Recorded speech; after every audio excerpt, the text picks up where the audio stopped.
you're both aware, you have to be keenly aware that the media and the punditry class, not that, you know, I think you've proven they have no power anymore because they threw everything they had at you and they didn't win. And that was, you know, the New York Times, Washington Post, 3 networks, every late night comedy show, 2 cable channels. They just threw everything, lawfare, weaponization. Sure. And now I see they want you two to start, they want a divorce. They want you two to start hating each other. And I'm going to have to admit, I am impressed that they haven't crashed out on each other yet. Am I the only person? I thought the crash out was going to happen before the election even ended. Yeah, I did. I thought they would. They try, President Elon Musk, for example. You do know that they're doing that to you. Oh, I see it all the time. They tried it, then they stopped. That wasn't. They have many different things of hatred. Actually, Elon called me. He said, "You know, they're trying to drive us apart." I said, "Absolutely." No, they said, "We have breaking news. Donald Trump has ceded control of the presidency to Elon Musk. President Musk will be attending a cabinet meeting tonight at 8 o'clock." And bro, like, this is the kind of like fucking alarmist bullshit that just makes nobody trust the media. And that's the issue. And like, so, and I think this is a really good example of like Trump making that tweet today. And, you know, I've been generally positive towards Trump, right? In a lot of cases. But Trump making the tweet, who says his country does not violate any law, this is an unsettling tweet. But the problem is that when you run the unending, nonstop alarm bells constantly, over and over and over, when something problematic actually comes up that's worth discussing, no one is listening. Because they've tuned it out, because you've trained them to tune it out by making up a bunch of bullshit. That's what I think. It's just so obvious. They're so bad at it. I used to think they were good at it. They're actually bad at it, because if they were good at it, I'd never be president. Because I think nobody in history has ever gotten more bad publicity than me. I could do the greatest things. I get 98% bad publicity. I could do, outside of you and a few of your very good friends, it's like the craziest thing. But you know what I have learned, Elon? The people are smart. They get it. Yeah, they do, actually. They get it. They really see what's happening. Yes. Well, we'll see what happens when this full thing comes out. But yeah, I think absolutely people understand it and they can see what's going on.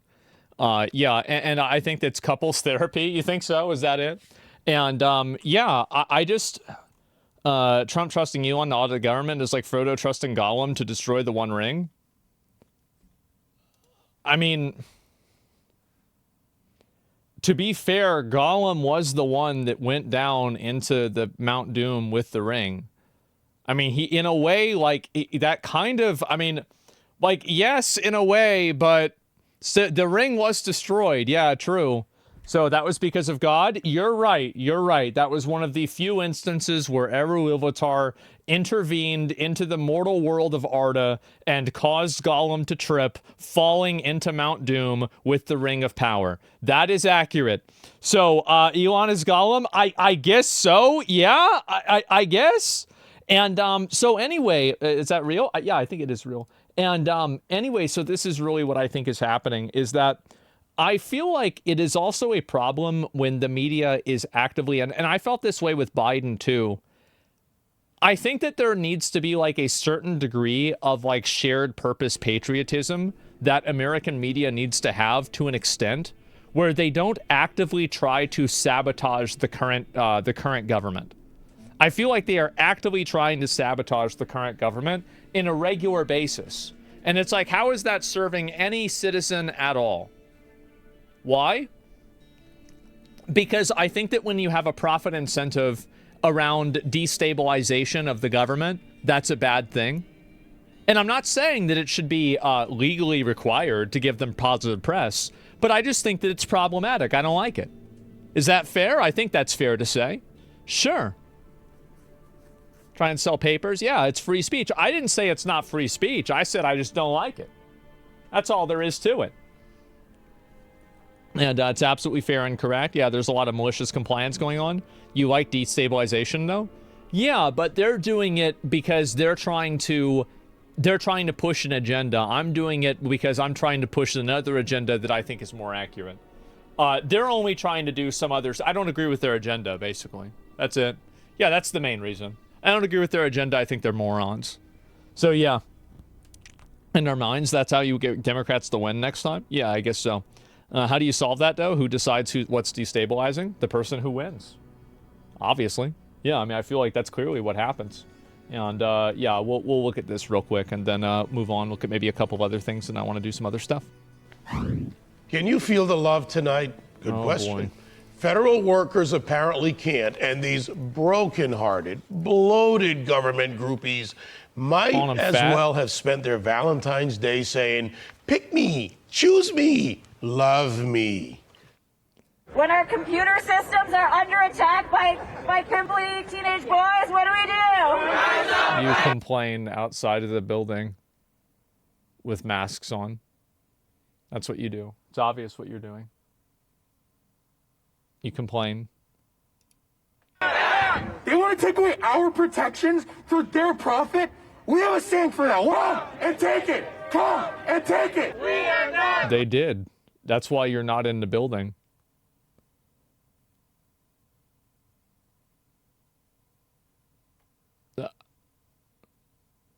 I mean, right?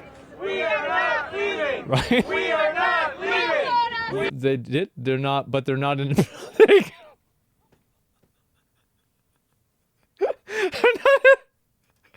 Oh, God. I feel like going on. Sing with us. This little light of ours, we're gonna let it shine. Bro. And to the federal Bro, I saw another one of these. This was so fucking embarrassing.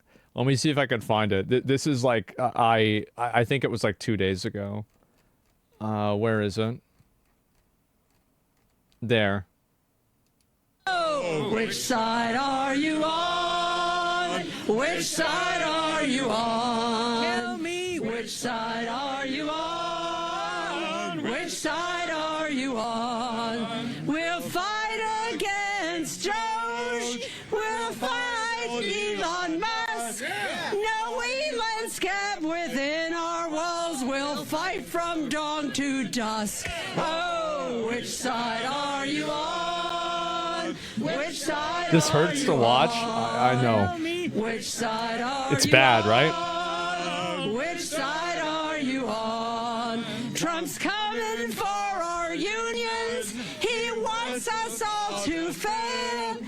So should Trump and Elon host a weekly podcast? If they wanted to do that, I would legitimately, if they let me host it, I would legitimately go to Washington, D.C. and do it at the White House with them.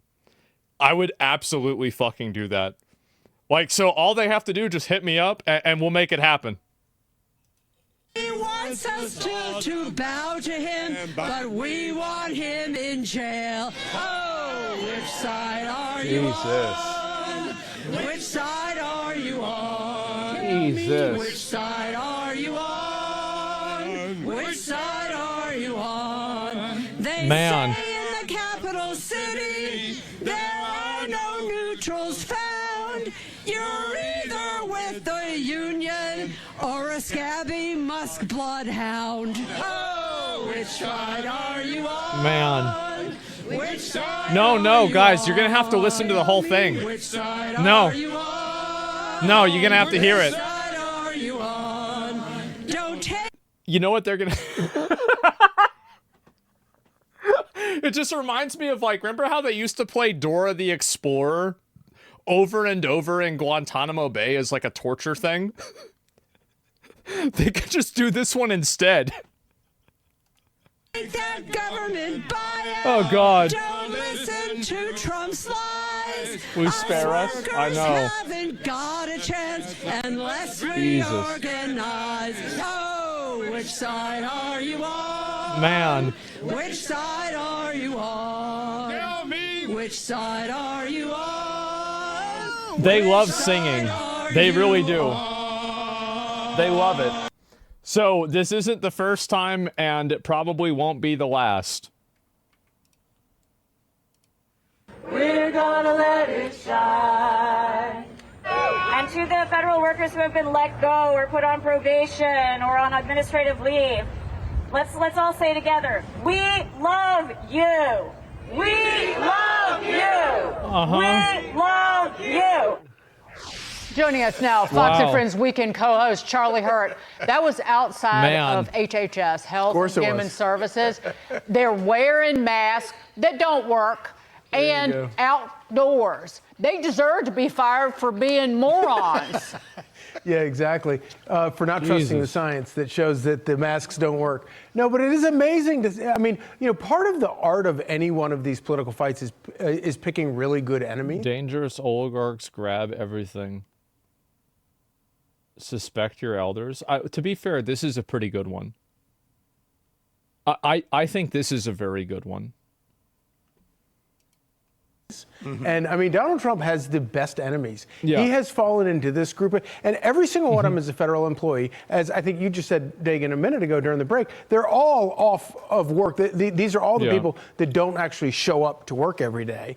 They're federal employees. You will not find a single, and of course, you know, when you look at the lawmakers who are leading the charge, they're all lawmakers from Northern Virginia or from Maryland. And because of course what they're concerned about are their constituents, which is the federal bureaucracy. Yep. You could not ask for a better enemy.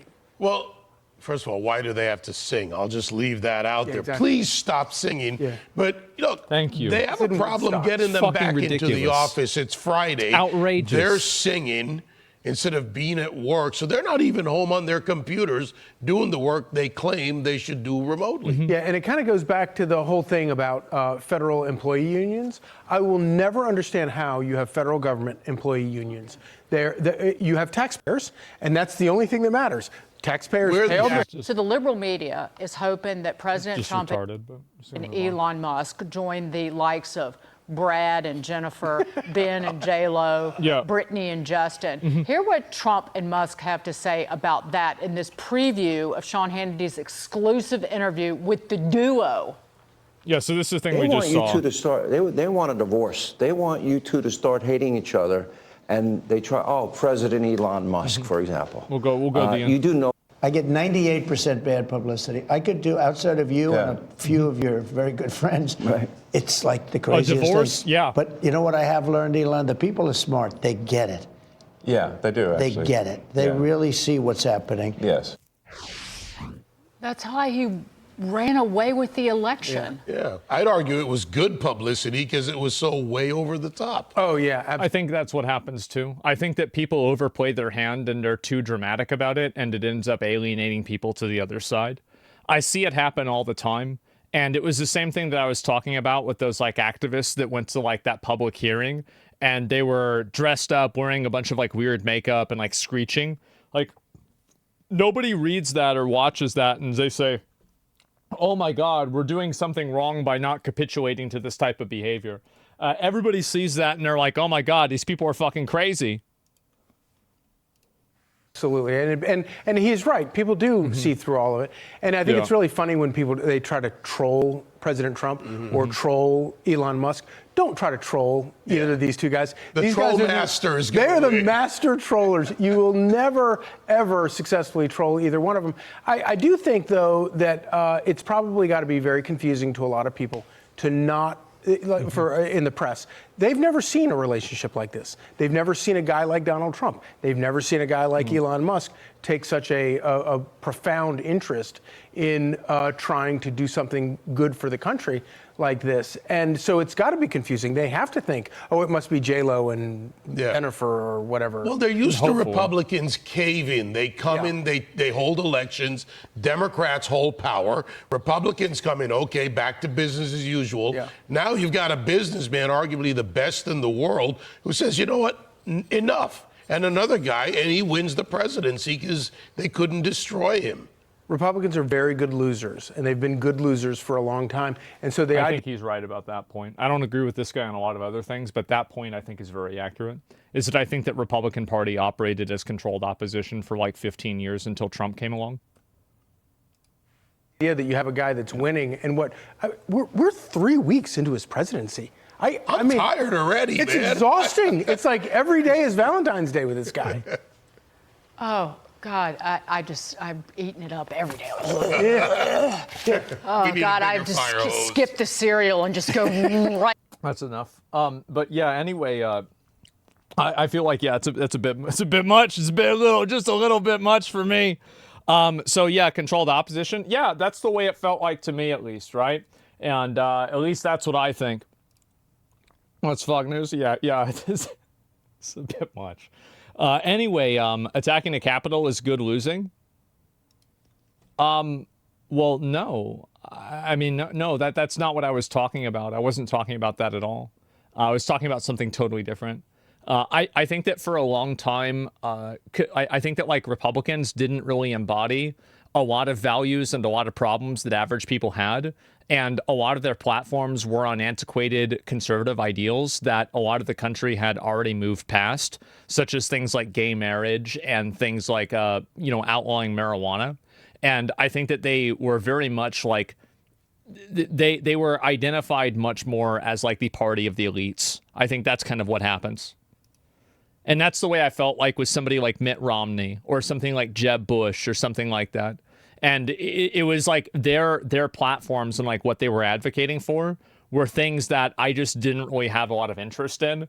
And I didn't think like it was really relevant to anybody else. That doesn't mean that it doesn't mean that January 6th was good. I mean, that's like, I think that's like another example of kind of like what I was saying before about how people take something and then they turn it into something that's like totally different than what was being discussed. And then they act like that's what you mean. That's clearly not what I meant at all. And it's just an insane way to say it. So, yeah.